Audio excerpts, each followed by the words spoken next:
La raison pour laquelle je j'étais pas du tout bien moralement, c'est parce que, comme vous le savez, cette année, j'ai fini les cours en bac+2 et que j'ai décidé de ne pas continuer jusqu'au bac+5 parce que l'école m'avait... j'avais une overdose. Et cette année, je me suis dit, pourquoi pas essayer de rentrer sur le marché du travail. Le plan de base, c'était quoi? Mais je sais que le plan de base même, il est foiré. D'accord? Le plan de base, c'était, j'essaie de rentrer à l'école. Non, je rentre sur le marché du travail, j'économise, et par la suite, si j'ai envie de reprendre des études dans le domaine artistique, que ce soit dans le stylisme, je pense pas stylisme, dans la direction artistique ou dans, peu importe, un domaine qui me plaît, à la suite de cette année sabbatique, mais en vrai, je travaille. Si j'avais à reprendre des études, j'allais reprendre. Sauf que les choses ne se passent pas du tout, mais pas du tout comme prévu. Aujourd'hui, on est le 4 décembre, il me semble, et je n'ai toujours pas d'emploi. Et comment vous dire que le fait de ne pas avoir d'emploi m'a mis mal à un point où je n'arrivais même pas à sortir de mon lit. Être chez moi et ne rien faire. Quand je dis ne rien faire, c'est pas filmer les vidéos. En fait, j'ai même plus le goût des vidéos. Vous savez, ça fait combien de temps que j'ai pas sorti ma caméra pour vlogger? Depuis le dernier vlog, ça fait un moment que j'ai pas sorti ma caméra pour vlogger. Pareil pour les podcasts. Je m'étais dit, au moins les podcasts, c'est chez moi à la maison, je suis posé dans mon salon, je filme. Mais dites-vous que j'ai filmé 3 épisodes que j'ai jamais réussi à monter, à poster. Tellement je n'arrivais à rien faire. J'avais le goût de rien du tout. La dernière fois que j'ai filmé une vidéo, c'est parce que j'avais reçu un paquet d'une marque. Et je me suis dit, vas-y, je vais faire la vidéo au plus vite. Parce que si je traîne la vidéo, je vais jamais la sortir. Et quand le livreur m'a appelé, j'étais dans mon lit. J'étais couché, affalé dans mon lit. Et il m'a appelé, je suis sorti du lit. J'ai récupéré le colis, j'ai filmé la vidéo. Et je suis re-rentré dans le lit. Je pense que hier, c'était la journée la plus zéro de toute ma vie. Pas toute ma vie, mais oui, quand même toute ma vie, parce que j'ai jamais été autant déprimé dehors comme ça. Je me sentais vilain. euh, en fait, pour moi, il n'y a rien qui allait sur moi. Et en fait, quand les gens me disaient ah ouais, j'aime trop tes cheveux dans la rue, ou j'aime trop comment t'habiller, moi je dis mais. Et puis je vous jure que c'est vrai, j'ai dit mais arrête, tu mens. Pourquoi? Parce que moi-même, je n'avais pas confiance en moi. J'avais pas confiance en mes cheveux, j'avais pas confiance à comment j'étais habillé. Et dites-vous même devant le miroir avant de sortir, c'était une galère. Pas possible parce que je n'arrivais à trouver rien beau sur moi. Tellement le fait de ne pas avoir un emploi m'a dépité. Et je vous mens pas du tout. Le fait d'être à la maison et de ne pas avoir un but, genre un but obligatoire. Moi, je l'appelle comme ça. Pour moi, le travail, c'est... Faut que tu aies un but. Tous les matins, tu dois te lever, tu dois répondre à quelque chose. Genre, tu dois être là obligatoirement. D'accord? Tu dois avoir une raison de te lever. Moi, ma raison de me lever aujourd'hui, ma raison de me lever aujourd'hui, c'est Internet, bien évidemment, c'est les vidéos. Mais quand je ne trouve même pas le courage de filmer ces vidéos-là, j'ai aucune raison de me lever de mon lit. Faut que j'ai des clients qui m'énervent, des collègues qui m'énervent, ou des collègues que j'aime trop, ou des clients que j'aime trop, que j'ai envie de retrouver tous les jours. Faut que j'ai une ambiance de travail. Faut que j'ai un salaire surtout. Faut qu'on parle du côté financier. Parce que là, je suis à zéro de partout. Et ça affecte énormément le moral de pas avoir d'argent. Mais Dieu merci, je suis encore jeune, je vis chez ma mère, j'ai pas de loyer à payer, j'ai pas de nourriture à payer. Ça, c'est vraiment Dieu, tu vois. Et en fait, quand je réalise tout ça, je me dis, mais je suis en train de passer à côté de ma jeunesse. Juste parce que j'ai pas d'emploi et qui me ramène pas d'argent, je me dis, je suis en train de passer à côté de ma jeunesse. Il y a plein de trucs que je suis en train de louper. Là, voyager dans ces 20 ans. Après, voyager dans ces 20 ans, moi, c'est pas trop. C'est à partir de 21 ans que je vais me dire, gros, là, je suis majeur international, faut que je voyage quand même. Faut que je voyage. Faut que j'aille au State, parce que là, j'ai 21 ans et je peux être libre là-bas. Tu vois. Pour moi, la vingtaine, c'est l'âge où t'as envie de voyager, t'as envie de découvrir de nouvelles choses. Et si l'aspect financier ne va pas, gros, tu peux rien faire. Des fois, je me dis, je suis en train de passer à côté de ma jeunesse. Je suis en train de prendre du retard sur ma vie parce que j'ai pas d'argent et surtout parce que j'ai pas un emploi stable qui me rapporte un salaire stable. Je me dis, je suis en train de passer à côté de quelque chose. Mais après, c'est bien évidemment, c'est pas de ma faute. C'est pas de ma faute parce que j'ai déposé mes CV partout, dans des emplois en boutique comme des emplois au siège. J'ai posé mes CV dans des emplois de vendeur, dans des métiers, pour des métiers de vendeur, dans des boutiques partout. J'ai bien évidemment aussi posé mes CV au siège pour des emplois qui sont plus de communication. Même si j'ai pas fait des études de com ou de marketing, j'ai quand même une bonne maîtrise de la communication et du marketing parce que je suis créateur de contenu, influenceur. Du coup, je me suis dit peut-être que ça peut jouer en ma faveur, mais pas du tout. Pas du tout. Les métiers du marketing et de la communication dans le monde de la mode, en fait, j'ai l'impression que ils veulent que des gens qui sortent des écoles de com, des écoles de marketing, des écoles de mode. Pourquoi? Après, je me dis, bah, après, ils n'ont pas tort quand même. Parce que les écoles de mode et les écoles de marketing et de communication, de commerce, c'est des écoles qui font tous partie, je pense qu'ils sont tous quand même affiliés au groupe LVMH ou Kering. J'ai pas envie de dire des bêtises, mais je pense que quand même, et c'est l'écosystème en fait, faut faire tourner l'argent. En mode, l'élève, il va payer son école de mode, il va payer son école de com, son école de marketing, et son école va lui permettre de trouver des stages dans les maisons de ces groupes-là, et ensuite, les emplois qui vont être proposés, ce sera aussi dans les maisons de ces groupes-là. Du coup, l'argent va être recyclé dans le même écosystème, tu vois. Du coup, moi, je les en veux pas du tout de que vouloir des gens qui sortent de l'école de mode ou pas. En fait, le seul truc que moi je reproche à la mode française, c'est de pas donner de chance au talent. C'est de pas mettre en valeur les compétences. Je suis pas dans le monde de la mode française, je suis pas dans le monde pour savoir s'ils donnent des chances ou pas aux gens qui n'ont pas fait d'école, mais de ce que je vois et des gens autour de moi,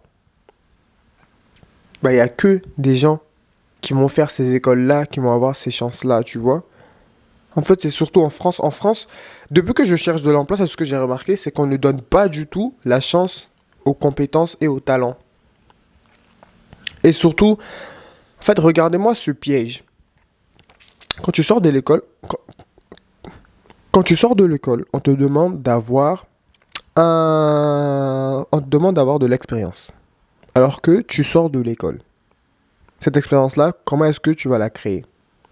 Et bah en fait, il m'a été dit que l'expérience qu'ils recherchent, souvent, ça devait être créé par les stages. Par les stages. Que ce soit en troisième, en terminale ou en études sup, les stages. Plot twist, quand on a recherché des stages de nos années de collège et lycée et d'études sup, on nous a jamais accepté dans les stages qu'on voulait. On a toujours fini dans des boutiques ou dans des groupes comme Carrefour, Franprix, Jiffy, Jouet Club, tout ça. Bref, je ne veux pas aller sur ce sujet-là pour parler du faciès ou du racisme, blablabla. Je n'ai pas cette énergie-là. Moi, mon énergie aujourd'hui, c'est de vous dire comment je me sens, dû au fait que je n'ai pas d'emploi. Hier, ça a été la journée où je me suis senti le plus inutile. Bon, récemment, je me suis senti très, très, très, très, très inutile sur cette terre parce que je me dis, mais elle est où elle est où ma participation? Bien évidemment, ma participation, je la vois. genre via ce que je fais sur Internet, je dénie pas du tout. Parce que c'est vrai, on m'a dit, ouais, faut voir le positif, que voir que le négatif, ça attire que le négatif. Mais si, gros, le négatif, il est beaucoup, genre beaucoup trop. Moi, le positif, je le vois, hein. Et surtout, je sais que si aujourd'hui, je ne réussis pas à atteindre les métiers que je veux juste en postulant, peut-être qu'en grattant à la porte que j'ai, parce que moi, la porte aujourd'hui que je suis en train de m'ouvrir, c'est les réseaux sociaux. Peut-être qu'en grattant à cette porte-là et en forçant et en continuant à faire ce que je fais actuellement, bah, je peux me créer un portfolio, je peux me créer un book, que ce soit un book de stylisme ou de directeur artistique ou même de créateur de contenu ou même d'influenceur, je peux me créer ce book-là. Et qui sait, demain je peux rentrer dans une maison où, en fait, on ne sait pas de quoi demain est fait. Du coup, sur ce côté-là, je me fais pas du tout d'illusions. Je ne me, comment je peux dire ça? Sur ce côté-là, je ne m'inquiète pas. Je ne m'inquiète pas parce que je sais que si je me donne les moyens, il n'y a pas de raison pour que mon but, je ne l'atteigne pas. J'ai toujours dit ça. Quand tu te donnes les moyens, tu vas réussir. Mais en France, même si tu te donnes les moyens, gros, j'ai l'impression que tes moyens, ils vont partir à la poubelle. Oh là là. Du coup, le fait de ne pas avoir d'emploi m'a rendu très, bah, mou en fait. Parce que j'étais dans mon lit, je ne sortais pas. On va pas parler du froid, parce que le froid, on le contrôle pas. Il fait froid, il fait froid. Mais le fait de ne pas avoir d'emploi m'a rendu encore plus, j'ai pas envie de dire flemmard, mais encore plus mou que je le suis. Je peux pas me permettre de venir devant vous et d'avoir le discours motivateur quand moi-même j'ai besoin de cette motivation. Je peux pas venir devant vous et vous dire, les gars, ayez confiance en vous, soyez la meilleure version de vous-même, quand moi-même ça ne va pas. Du coup, je me suis dit, aujourd'hui, bah, je vous dis en fait comment je me sens. Je vous dis ce qui se passe. Et je vous dis bah, ce qu'il en est. Vous voyez?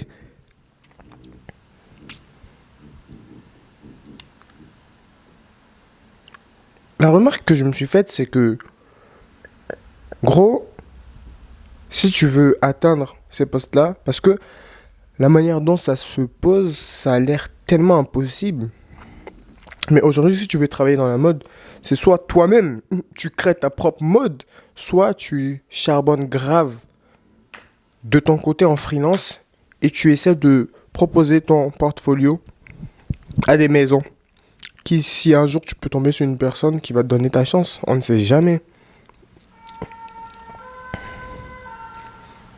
Mais en tout cas, les gars, si jamais vous voulez travailler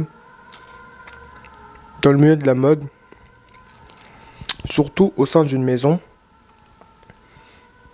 le premier conseil que je peux vous donner, c'est allez-y en école de com, de mode ou de marketing. Ça va vous aider.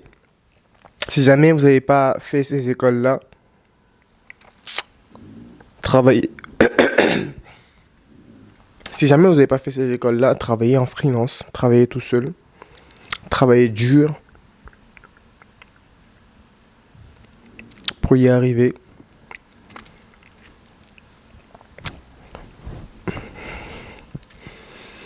On va parler un peu de la baisse de confiance, parce que c'est clairement ce qui m'est arrivé. Le fait de ne pas avoir un emploi a affecté ma confiance en moi. Est-ce que vous vous en rendez compte? En fait, le fait de ne pas avoir un emploi, c'est le côté... Le fait de ne pas avoir un emploi, c'est le résumé. C'est la globalité, on va dire. Parce que ne pas avoir un emploi, la conséquence, ça va être de ne pas avoir d'argent. Parce que, comme je vous dis encore une fois, je suis un créateur de contenu qui vient de débuter, entre guillemets. Et du coup, c'est pas toujours que j'ai des contrats. Vous voyez? Et ben, pour gérer mes besoins personnels. C'est pour ça, en fait, là, aujourd'hui, j'ai des besoins qui sont tellement limités. On va dire, il y a certains trucs que j'achetais, il y a certains trucs où je dépensais mon argent. Aujourd'hui, le fait de passer des mois avec un budget très très serré m'a permis de vraiment gérer mes dépenses. Je dis ça, mais quand j'aurai de l'argent, je vais claquer ça partout. Je me connais. Mais ouais, mais le fait d'avoir un budget serré m'a permis de dépenser intelligemment. Il y a des besoins que j'avais qu'aujourd'hui je ne peux plus me permettre d'avoir et que je n'ai plus du tout, tu vois. Encore une fois, je le dis, je vis chez ma mère, j'ai pas de loyer à payer, j'ai pas de nourriture à payer. Quand je parle de besoins, je parle de besoins personnels, vous voyez? D'accord. Du coup, le fait de ne pas avoir d'argent m'a affecté sur ma confiance. Pourquoi? En fait, parce que ça fait un gros moment que j'ai pas acheté de sap. Je sais pas vous, hein. Non, ne me jetez pas la pierre, ne me jetez pas la pierre. Je sais pas vous, mais moi, aller en fripe, c'était devenu ma thérapie, les gars, je vous jure. En fait, c'était une dinguerie à quel point les fripes jouaient énormément sur mon moral. La dopamine que relâchait le fait de trouver des pièces de fou en fripe, j'étais accro à ça. Bon, j'ai réussi à me détacher de ça ces dernières années, mais le fait de trouver des pièces incroyables, pas chères en fripe, les gars, j'ai été accro. Et en fait, ce qui a fait que j'allais tout le temps en fripe. Je sais pas si je sais pas si je l'ai dit dans un épisode. Je sais même pas si c'est sur les. Ok. Je sais pas si je l'ai. Je sais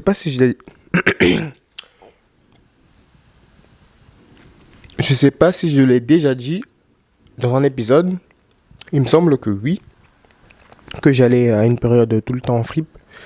Mais pour moi, les fripes, c'était devenu une thérapie. Parce que tout le temps, j'y allais, je fouillais et tout, je trouvais des belles pièces, j'étais content, j'étais refait, j'étais heureux. Vous voyez? Et là, la dernière fois que j'ai mis un pied en fripe, et surtout la dernière fois que j'ai mis un pied en fripe et que j'ai trouvé un article, waouh! C'était la veste que j'ai trouvée en été, là. À part ça, ça fait peut-être quoi, 2 3 mois que j'ai pas acheté un truc en fripe. Pas parce que j'ai pas envie, mais parce que mon budget il est très serré et mon budget c'est pas pour la sape, tu vois.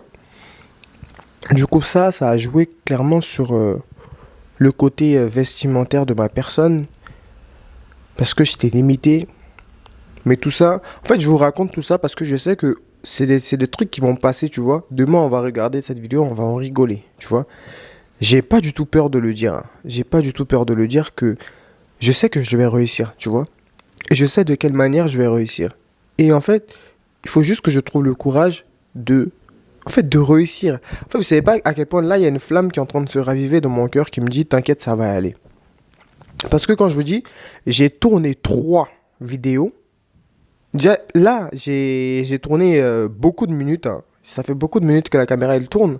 Alors que les 3 vidéos précédentes, je coupais la caméra au bout de 10 minutes. Et même pas. Et je sais même pas si ces vidéos-là, elles vont sortir et si ça sera cohérent si elles sortent après cette vidéo-là. Mais en tout cas, je vais faire mon maximum. Le but, c'était quoi? De sortir 2 podcasts par semaine. On en est où là?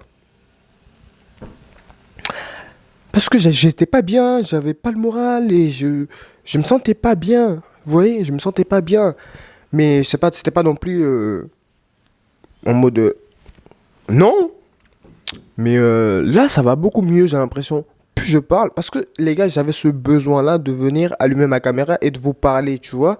Même si je fais que de me répéter, le fait de me répéter, ça va me libérer l'esprit. Waouh, qu'est-ce qu'il raconte celui-là? Le fait de parler à ma caméra et de poster, ça va me libérer l'esprit. Parce que au moins, je me suis confié à quelqu'un. Tu vois, je me suis confié à quelqu'un. C'est dur aussi de se confier aux gens. C'est très dur. Parce que j'ai l'impression que euh, se livrer, sentimentalement parlant ou mentalement parlant, euh, c'est un truc qu'on apprend depuis l'enfance. Et Dieu sait que on m'a pas donné l'occasion de me libérer sentimentalement. Non mais moi, on m'a pas habitué à ça, hein. Du coup, là, c'est une bonne chose que moi-même, j'arrive à parler de tout ça devant ma caméra, tu vois. C'est une très bonne chose. Mais en tout cas, je sais pas si j'ai terminé la vidéo là maintenant, mais sachez que je vais beaucoup mieux. Est-ce que après cette vidéo-là, je vais retomber sur mon lit et ne plus me lever, ne plus avoir la force? Je suis pas, je vous garantis rien, mais le but est que je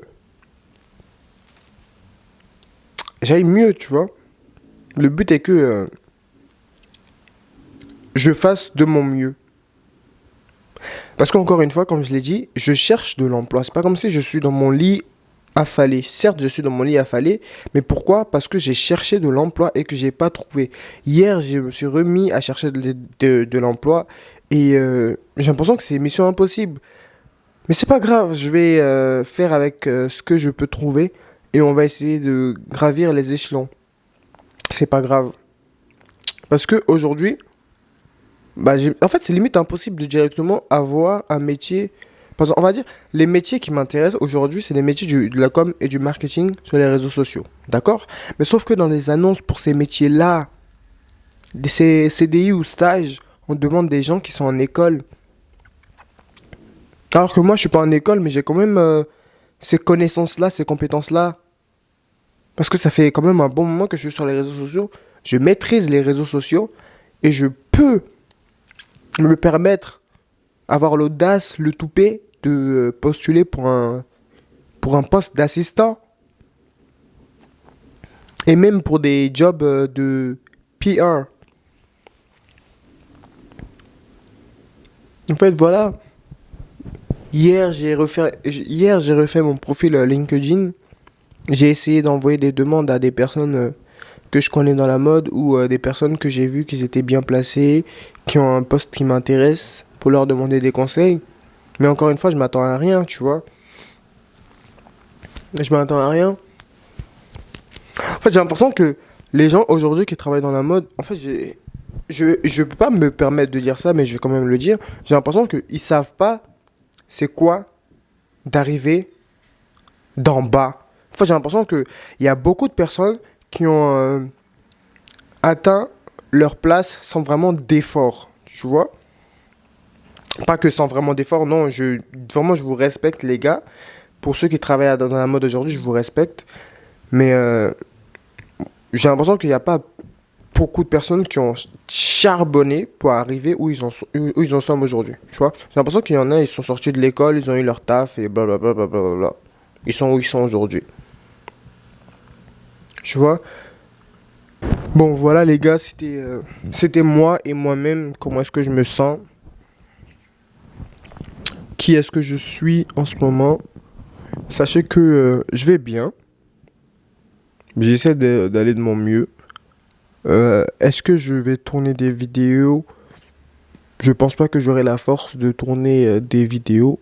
Genre en mode Reels ou TikTok. TikTok, c'est sûr que si vous me voyez sur l'application encore, c'est que je vais beaucoup mieux. C'est que je suis content.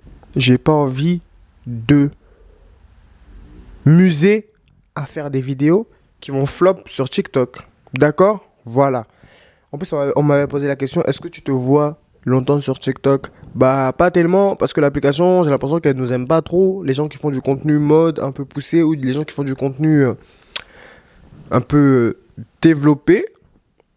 J'ai l'impression que l'application, elle nous kiffe pas trop, quoi.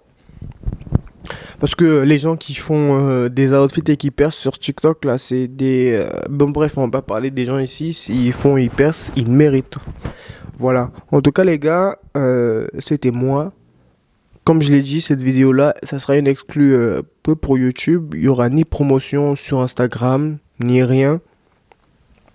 Ni promotion sur YouTube, sur TikTok, ni story Instagram, il y aura rien. Si vous voyez cette vidéo-là, bah, vous voyez. Et c'est pareil pour les autres podcasts qui vont sortir jusqu'à la fin de l'année.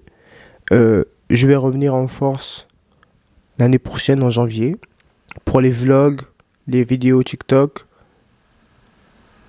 et peut-être les Reels. Je pense que l'application sur laquelle je vais être présent, ça va être Instagram. Parce que je vais continuer de poster mes photos sur Instagram si j'en ai. Et je vais continuer à faire des podcasts si j'ai le courage d'en faire. Est-ce que je vais poster des reels? J'en sais rien. Mais en même temps, c'est un peu le seul truc que j'ai qui peut me permettre d'ouvrir des portes, tu vois. Et je peux pas me permettre de stopper complètement, tu vois. Parce qu'il y a 2 jours, j'étais à 2 doigts de désactiver mon compte Instagram parce que j'étais fatigué. Il faudrait qu'on parle un peu de l'hypocrisie sur Instagram. Mais bon, bref. J'avais vu un TikTok qui disait que la meuf, elle a dit, elle a l'impression qu'Instagram, c'est en mode tout le monde te regarde, mais personne te calcule, tu vois. Et en fait, c'est totalement ça, Instagram. Instagram, les gens, ils sont là, hein. Ils vont pas partir, hein. Tu penses que ta vie intéresse personne parce que tu fais pas beaucoup de likes? Ta vie, elle intéresse beaucoup de monde. Ta vie sur Instagram, elle intéresse énormément de monde. Mais le problème, c'est qu'ils vont regarder, ils vont jamais liker parce qu'ils ne t'aiment pas en vrai. Ils sont juste là pour voir ce que tu fais, comment t'avances, est-ce que t'es meilleur qu'eux ou est-ce que t'es moins bien qu'eux. Ils vont juste observer, ils ne vont jamais aimer. Pourquoi? Parce qu'ils n'ont pas envie que tu les dépasses. Mais erreur à eux. Nous, on est là, on va monter comme une flèche. Donc, bref, je raconte n'importe quoi là. Mais en tout cas, on se dit à bientôt pour un nouvel épisode. Sur ce, portez-vous bien. Moi, je pense que ça va aller beaucoup mieux. J'espère que je vais trouver un emploi. Ou pas, ça se trouve que ça se trouve, je vais être créateur de contenu et un jour comme ça, j'aurai 1 million d'abonnés et... non, bref, on arrête. Bisous les gars.